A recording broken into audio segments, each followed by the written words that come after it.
안녕하세요. 경매고 김주범입니다. 이번 시간은 권리의 종류 중 물권과 채권에 대해서 간략히 확인하는 시간을 갖도록 하겠습니다. 그중 물권을 먼저 확인하겠습니다. 일반적으로 보면 이 물권과 채권 중에서 채권이 먼저 발생합니다. 두 번째 물권이 발생하는 경우가 대부분이죠. 부동산 매매 계약을 체결했다. 첫 번째, 그 이후에 자금을 지급하고 소유권을 취득한다. 물권 취득. 그래서 채권이 먼저 취득되고 물권이 취득되는 경우가 부동산은 대부분입니다. 경매에서도 마찬가지죠. 채권이라는 권리를 먼저 취득하고 물권을 취득합니다. 입찰해서 최고가 매수 신공이 되고 그에 따라서 자금을 치고 소유권을 취득하는 것이죠. 그래서 구체적인 모습을 볼 때 채권이 먼저 발생하는 경우가 대부분입니다. 물론 그렇지 않은 경우도 있지만 일반적으로 부동산은 채권이 먼저 발생하더라 라는 정도 확인하고 진행하겠습니다. 이제 물권에 대한 것부터 확인부터 하겠습니다. 물권이라 하면 일정한 물건에 대해서 직접적 그리고 배타적으로 지배할 수 있는 권리이죠. 권리는 주장할 수 있습니다. 그리고 대항할 수 있는 것이죠. 내가 권리가 있으니까 주장하는데, 내가 권리 있어서 대항하는데 막히게 되면 법률상의 힘, 즉 구제를 해주는 것입니다. 여기서 이 물권이라는 권리는요, 물건에 대해서 가지는 권리입니다. 사람에 대해서 가지는 권리가 아니죠. 즉 객체가 있는 것이다. 그래서 이런 물건은 그 객체로 하는 지배권입니다. 물건은 동산과 부동산이 있죠. 그중 그 객체를 부동산을 볼 때에는 토지와 건축물이 물건이 되는 것이고 이 객체를 직접 그리고 배타적으로 지배할 수 있는 권리가 물권이라는 것이고 이러한 물권이 있으면 모든 자에 대해서 주장할 수 있는 권리가 있는 것이고 해서 부동산 같은 경우에는 그 물권 변동을 위해서 결국 효력을 주장하기 위해서는 그 공시 방법인 등기가 필요한 것이죠. 물론 물권 중에서 등기되지 않는 권리도 있습니다. 그렇지만 등기해야 물권 변동의 효력, 즉 권리를 취득하는 것. 그러한 권리일 경우에는 등기하지 않으면 효력을 인정할 수 없다는 것입니다. 쉽게 설명하면요, 물권은 물건에 대해서 직접적으로 타인의 간섭 없이 배타적으로 지배할 수 있는 권리이고 이 권리는 물건을 소유할 수 있고 그리고 점유도 할 수 있고 사용할 수 있고 수익할 수 있는 처분까지 할 수 있는 권리를 말한 것입니다. 그래서 부동산 물권이라 하면 이 재산권인 동시에 지배할 수 있는 권리이고 물건이기 때문에 가능한 겁니다. 그리고 절대권으로서 누구에게도 주장할 수 있는 것이죠. 이러한 물건의 효력을 위해서는 등기가 필요한 것입니다.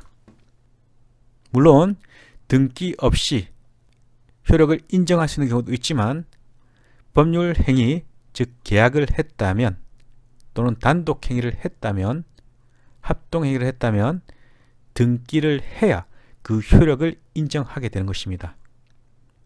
그래서 우리 지난 시간에 이 권리의 내용을 봤는데 권리는 법률 행위 또는 법률 규정, 즉 준법률 행위를 통해서 발생되고 있는 것이죠.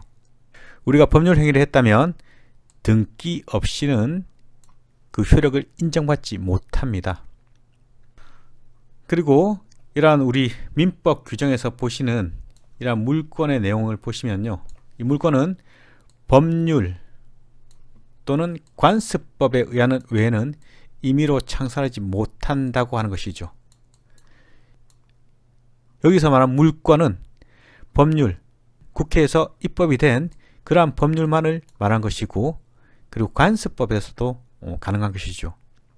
관습법에 있는 물권의 내용은 따로 설명드리도록 하고, 그래서 우리가 우선 민법에 있는 물권을 보시면요, 이렇게 있습니다. 총 8가지가 있죠. 우리 민법에서는 점유권이란 게 있습니다. 이 점유권은 등기가 안 됩니다. 점유하고 있으면 권리가 있는 것이죠. 소유권이 있습니다. 당연 등기된 것이죠. 각구란에 등기되고 있습니다. 지상권이 있습니다. 아직 개별적 권리의 내용은 여기서 설명드리지 않겠습니다. 등기 여부에 대한 것을 말씀드리죠. 지상권은 을구란에 기재가 됩니다. 지역권이 있습니다. 지역권도 마찬가지로 을구란에 등기가 되죠. 전세권이 있습니다. 전세권도 부동산 등기부 을구란에 기재가 됩니다. 유치권은 등기가 되지 않습니다. 일정한 요건을 갖추면 당연 발생되는 권리이고, 질권은 채권에 주로 붙는 권리인데, 우리 부동산 등기법상 질권 중 일정한 권리 뒤에 붙은 권리 질권만이 등기가 되고 있고 을구란에 기재됩니다. 혼자 있지 못해요. 항상 저당권 뒤에 숨어 있습니다. 저당권에 붙어 있는 것이죠. 그리고 저당권이라는 권리가 있습니다. 한 번쯤 들어보신 내용이 많죠, 그죠? 그래서 이렇게 8가지 권리를 물권이라 하고, 이러한 물권은요, 물건, 우리 부동산에 한정하면 토지와 그 건축물에 대해서 가지는 권리를 말하는 것이고, 이러한 권리는 그 효력을 위해서 공시방법, 즉 등기가 필요한 것이죠. 그래서 물권 중 등기가 되는 권리는요, 점유권과 유치권을 제외한 일반 직권 안됩니다. 권리 직권 되기 때문에 세모 표시하겠습니다. 당연 등기 대상은 소유권, 지상권, 지역권, 전세권, 그리고 저당권이 당연 등기 대상이고, 질권은요, 권리 질권만이 그 대상이 된다라는 거, 이 정도만 아시면 될 것 같고, 그래서 다른 건 몰라도 우리 물권의 내용은 이름 정도는 제대로 좀 알고 있어야 될 것 같습니다. 우리 등기부에는 소유권은 항상 나옵니다. 소유권 없는 등기는 있을 수가 없습니다. 물론 예외적으로 집합 건물일 때 소유권에 대한 공란 표시를 하는 예외적인 경우도 없지 않아 있지만, 그건 특수한 경우이고, 소유권에 대한 등기가 없으면 등기부 구성을 하지 못합니다. 원칙적. 지상권은 없을 수 있겠죠. 지역권도, 전세권도, 그리고 권리질권, 저당권은 없을 수도 있습니다. 소유권은 반드시 있는 등기사항이고, 법률 행위를 했다면 반드시 등기해야 그 효력이 인정되고 있다라는 거. 그래서 보다 구체적인 모습은 시간이 진행되는 과정에서 자연스럽게 알 수 있을 거니까 물권에 대한 기본적인 설명은 이점에서 마치도록 하겠습니다. 다음 시간은 채권에 대해서 간략하게 확인하는 시간을 갖도록 하겠습니다. 마치겠습니다.